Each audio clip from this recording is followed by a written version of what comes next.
Pessoal, tudo bem? Hoje o tema do nosso vídeo vai tratar das maiores rivalidades, ou melhor, dos maiores clássicos entre seleções na história do futebol. Fiz aí alguns vídeos, sobre o maior clássico menor, clássico interestadual e clássico nacional do Brasil, e os critérios que eu adotei lá, eu vou mais ou menos tentar replicá-los aqui. E é por isso que vocês vão ver novamente os critérios que eu utilizo, eles não são baseados em um outro fator. Eu procuro ponderar várias questões, Então, quando a gente fala entre clássicos de seleções, nós precisamos pensar principalmente em confrontos acontecidos dentro da Copa do Mundo, Porque afinal de contas é o grande palco, o grande enfrentamento, das seleções. As seleções da América do Sul vão acabar tendo confrontos ou nas eliminatórias ou em Copas América, que nós sabemos que a diferença, o nível de disputa é bem menor, E enquanto que as seleções europeias elas vão ter chance de se enfrentar nas eliminatórias para a Euro, nas eliminatórias para a Copa do Mundo, agora com a Liga das Nações, e também muitos mais amistosos que elas fazem entre si, eventualmente em Copas do Mundo, em Eurocopas, que são muito mais pesadas do que a Copa América. Temos também um vídeo na Eurocopa ou Copa América, que fica a sugestão para você na descrição do vídeo. Então, a primeira questão é lembrar, rivalidade não é sinônimo de clássico. Quando a gente chama de clássico aqui no Brasil, a gente acaba pegando errado para um dos pontos. Ou pega errado com relação ao fato de ter pouca rivalidade, fala de confrontos interestaduais com pouca rivalidade, naturalmente, ou então aqueles que são confrontos de grande rivalidade, confrontos regionais, que não têm abrangência, não têm expansão, não têm grandes confrontos na história, Então, chamar tudo de clássico, na verdade, é um desserviço ao termo, um desserviço à língua portuguesa, se formos pensar assim.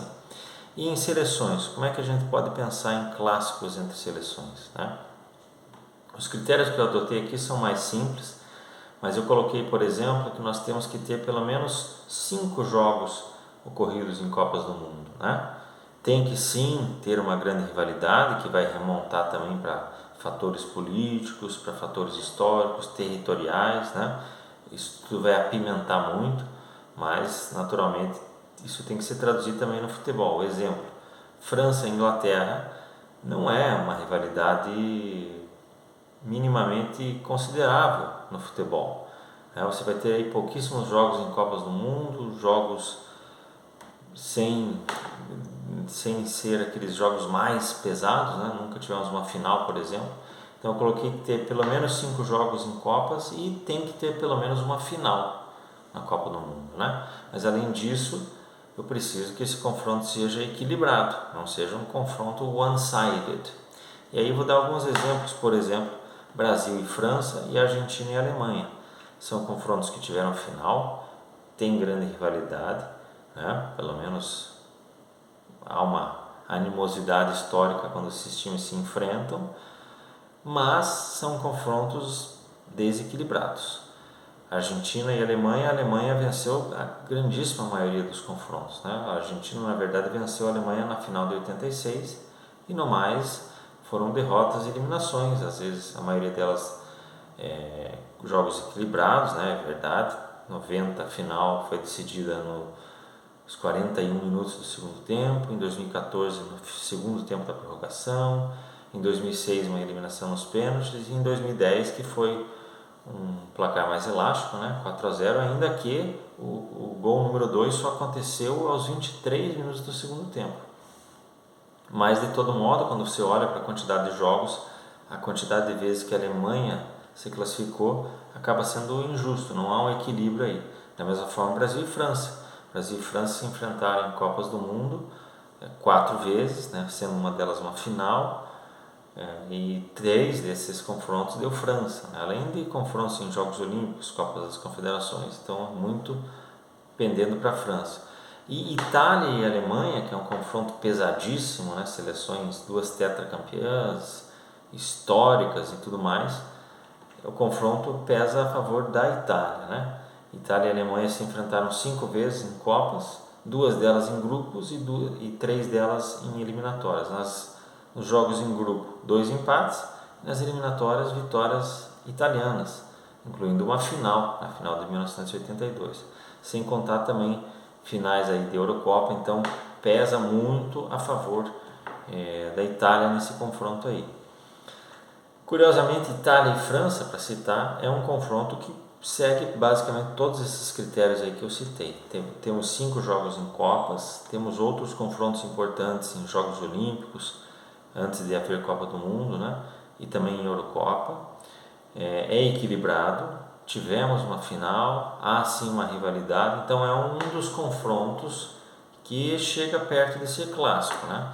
É lógico que aí Itália e França não são seleções, as duas maiores, por exemplo, né, ou top 3, não são duas seleções que estejam no top 4 ambas, e isso vai acabar pesando a favor de outros jogos no comparativo com França e Itália, mas França e Itália é um confronto que segue todos os critérios. Da mesma maneira, 2 confrontos da Argentina. A Argentina e a Inglaterra, na verdade, não segue todos os critérios, porque nós não tivemos, por exemplo, uma final, mas o resto ela cumpre.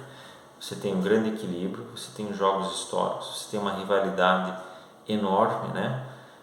Não apenas por conta da Guerra das Malvinas. Engana-se quem pensa que é somente a guerra que pesa nesse confronto, né? Como é o caso de França e Inglaterra, por exemplo, que são duas nações historicamente rivais de fato, guerra lá atrás e ao longo dos tempos disputas econômicas, políticas e até mesmo territoriais, né, de soberania, mas no caso de Argentina e Inglaterra também tem muitos confrontos históricos nas Copas do Mundo. Em 1966, caso que eu já falei várias vezes aqui no canal, a Inglaterra vence por 1-0, mas é um confronto em que a arbitragem pesou muito, em que pesou a mão ali, né, a influência, até mesmo você pode colocar questões de primeiro e terceiro mundo, né, porque o juiz era alemão e falou que expulsou o Ratinho porque ele falou em espanhol, não gostou da forma como ele olhou para ele, precisou entrar a polícia, o jogo ficou parado um tempão, né? Então esse é o princípio da rivalidade monstra entre a Argentina e a Inglaterra. Uma Copa anterior elas já haviam se enfrentado, né? Mas foi na fase de grupos. Em 98 nós temos outro confronto histórico, né? Já pulei o de 86, que é o confronto clássico, né? Maradona, a mão de Deus, as Malvinas, o gol do século. Mas em 98 nós temos a expulsão do David Beckham, né? Um jogo pesadíssimo, um jogo que o Verón, por exemplo, que é argentino, né? Da seleção argentina, ele foi acusado e perseguido muito tempo lá na Argentina, criticado por imprensa e torcedores por ter jogado bolinha de gude nesse dia. Isso porque ele jogava pelo Manchester United, então ele não quis ali, né? Não conseguiu jogar bem, ou, enfim, mas entenderam que ele fez corpo mole nesse dia, né? Caso diferente, por exemplo, do Oswaldo Ardiles, que em 82 era do Tottenham, quando eclodiu a Guerra das Malvinas, ele se recusou a voltar a jogar no Tottenham ali, pediu para sair e tal, teve imbróglios, ele terminou o contrato, foi emprestado e depois voltaria, mas ele se posicionou por conta da guerra, né, indo a favor da seleção contra a equipe, ao contrário do que entenderam pelo menos que o Verón fez. E em 2002 novamente a Argentina e a Inglaterra se enfrentam aí na fase de grupos. O David Beckham faz o gol de pênalti, comemora com muita raiva, né? E a Argentina acabaria eliminada naquela fase de grupos. Então é um confronto pesadíssimo também nisso, mas naturalmente o fato de não ter uma final entre elas e o fato de haver uma disparidade aí dos grupos aos quais a Argentina e a Inglaterra pertencem historicamente também não pode entrar para nós, fica ali junto com França e Itália. E da mesma Argentina aí contra a Holanda, uma seleção que nunca foi campeã, mas que tem um valor histórico enorme, nós já falamos sobre isso, mas que está chegando num patamar bem grande de rivalidade também e já soma 6 confrontos em Copas do Mundo e boa parte deles confrontos extremamente pesados, incluída uma final, né? A final de 1978 foi decidida na prorrogação, Em 74, a Holanda havia massacrado a Argentina, 4-0. Elas tornariam a se enfrentar novamente na Copa 2006, aí na fase de grupos, um joguinho burocrático para as duas se classificarem, 0-0. Mas aí em 2014 se enfrentam novamente, vai para os pênaltis numa semifinal, e agora em 2022 também, né? Sem contar todos os fatores envolvendo, né, o Van Gaal com o Riquelme, o Van Gaal com o Messi, as brigas entre eles e tudo isso apimentando muito. Mas novamente é o fato da Holanda estar um pouco abaixo que deixa esse confronto um pouquinho para trás para nós. Poderia dizer o mesmo talvez de Brasil e Holanda, né? Mas aí não tem uma final de Copa, são 5 confrontos ao todo, mas um deles decisão em terceiro lugar, e para mim decisão em terceiro lugar é pouco relevante aí, que é o mesmo caso, por exemplo, de França e Alemanha. França e Alemanha têm um dos maiores jogos da história das Copas, ainda vamos falar sobre isso, sobre qual foi o maior jogo da história das Copas, mas um deles, um do top 5 no mínimo, é França e Alemanha em 1982, né? Que termina 3-3, é decidido nos pênaltis e a Alemanha se classifica. Mas fora isso eles têm poucos outros confrontos relevantes, como uma decisão de terceiro lugar em 58, uma quartas de final em 2014, sim, um confronto importante, mas não chega a bater nos 5, né? E não tem uma final também, então acaba ficando um pouquinho para trás. Então são jogos muito importantes, muito históricos, muito relevantes. França e Alemanha, Argentina e Inglaterra, Brasil e França, Brasil e Holanda, Argentina e Holanda, França e Itália, são jogos de extrema relevância, mas que algumas coisas não deixam chegar lá para o nosso balaio final, né? Argentina e Brasil seria tentador, e a primeira questão que nós iríamos colocar, porque aí tem uma rivalidade territorial, histórica, né? Embora seja exagerada em muitos casos aqui, né? Não é tudo como pensam, mas é uma rivalidade histórica. E você tem rivalidade também, disputa, né? Entre os maiores jogadores, Pelé e Maradona, Messi, Pelé, Ronaldo, Fenômeno, Zico e Maradona, Ronaldo e outros jogadores argentinos. Então você tem uma disputa também por posição histórica no futebol. Repito que o Brasil está à frente, mas a Argentina, tendo 5 vezes menos população, consegue fazer frente, sendo uma das nações mais importantes históricas no futebol e individualmente tendo produzido no mais alto escalão no mesmo padrão do Brasil, né? Menos quantidade, mas no mais altíssimo nível produziu atletas do mesmo nível que o Brasil produziu, né? Notadamente, 3 dos 5 maiores jogadores de todos os tempos, na minha opinião, são argentinos. Alfredo Di Stéfano, Diego Maradona e Lionel Messi, os 3 estão entre os 5 maiores de todos os tempos, na minha visão. Mas Brasil e Argentina, por exemplo, são 4 confrontos em Copas do Mundo e nenhum deles, não apenas em final, mas o único que foi realmente um confronto eliminatório foi as oitavas de final de 1990. Em 74 os dois já estavam meio cumprindo tabela, né, porque a Holanda queria passar. Em 78 aquele jogo histórico, sim, 0-0, um jogo pegado, violento, mas ainda os dois precisando de outro resultado. E a mesma forma em 1982, né? A Argentina acabou de certa forma sendo eliminada pelo Brasil, mas o Brasil ainda precisava enfrentar a Itália, era aquele grupo de três times, né, no qual um deles apenas se classificava para ir para a semifinal e posteriormente a final. Então o que fica faltando para Brasil e Argentina é uma final de Copa, né? Mas por outro lado, se você for pensar em todos os critérios, vai restar poucos confrontos que vão cumprir todos os critérios. 2 deles são Alemanha e Inglaterra e Brasil e Itália, né? Alemanha e Inglaterra, você tem aquela final de 66, que é histórica. Você tem depois em 2010 novamente acontecendo a mesma situação, desta vez a bola da Inglaterra entrou, mas o juiz não validou. Você tem a semifinal de 90, né, na qual a Alemanha elimina a Inglaterra nos pênaltis. E você tem ainda outros jogos, como em 82, mesma situação de Brasil e Argentina, elas se enfrentam, mas ainda tinha a Espanha no mesmo grupo. Então a Alemanha enfrentou a Espanha e venceu, e a Inglaterra enfrentou a Espanha e houve um empate, portanto não conseguiu se classificar, né? Mas são 3 confrontos bem relevantes e eliminatórios e com bastante equilíbrio, como nós podemos ver aí, uma vitória para cada lado, um empate, então a Alemanha acaba se sobressaindo, mas então a Alemanha e a Inglaterra vai ficar para nós aí no top 5, né? Junto com Itália e França, Argentina e Holanda, mas ela não, por ter essa disparidade, vamos colocar assim, entre as seleções, não dá para entrar para a nossa lista final, não dá para ser o nosso top 2. Né? Parênteses, Brasil e Alemanha, infelizmente apenas 2 confrontos em Copas do Mundo, são as 2 maiores seleções da história, mas você tem uma final 2002 e uma semifinal 2014, né? São placares históricos, são momentos históricos, né? O Brasil conseguiu o penta e depois a Alemanha faz o 7-1, mas apenas 2 confrontos não dá para a gente também considerar aí. Então sobra realmente, na minha visão, os mais completos confrontos acabam sendo Brasil e Itália, né? E Alemanha e Inglaterra, como mencionei. Mas Alemanha e Inglaterra fica para fora. Então Brasil e Itália, na minha visão, se você for considerar o tamanho das seleções, se você for pensar em confrontos históricos, se for pensar em finais, foram 2, né?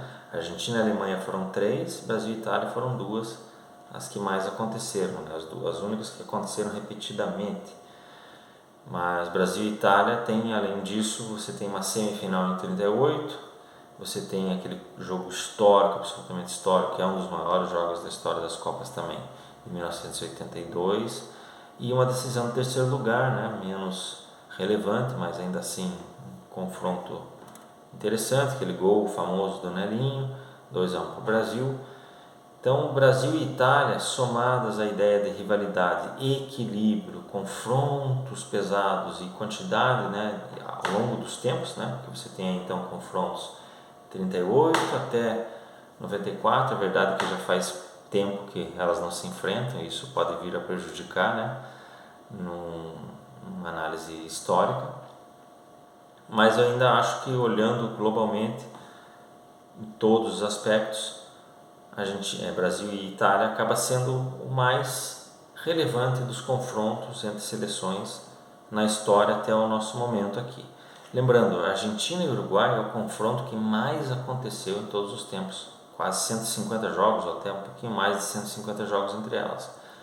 Então seria o confronto mais tradicional, mas apesar de ter a primeira final na história das Copas e ter alguns confrontos, né, em 86 elas se enfrentaram, não dá para a gente dizer que é um confronto que atingiu patamares muito mais elevados. Brasil e Uruguai da mesma forma, né? Você tem final de 50, você tem semifinal de 70, mas também para por aí. Então, o Uruguai acabou não progredindo, não acompanhando o tamanho das duas, né? Então seria tentador apontar Brasil e Argentina como a maior rivalidade entre seleções, mas não poderia dizer que é o maior clássico entre seleções porque não cumpre todos os critérios, né? E acredito que Brasil e Itália é o que melhor cumpre todos os critérios aí. Aguardo a opinião de vocês para ver se vocês concordam, discordam, se é Brasil e Argentina mesmo, se vocês colocariam Alemanha e Itália num patamar mais elevado do que eu coloquei, que eu entendo, repito, que Itália e Alemanha é uma disparidade nos confrontos, né? Da mesma forma com a Alemanha e a Argentina.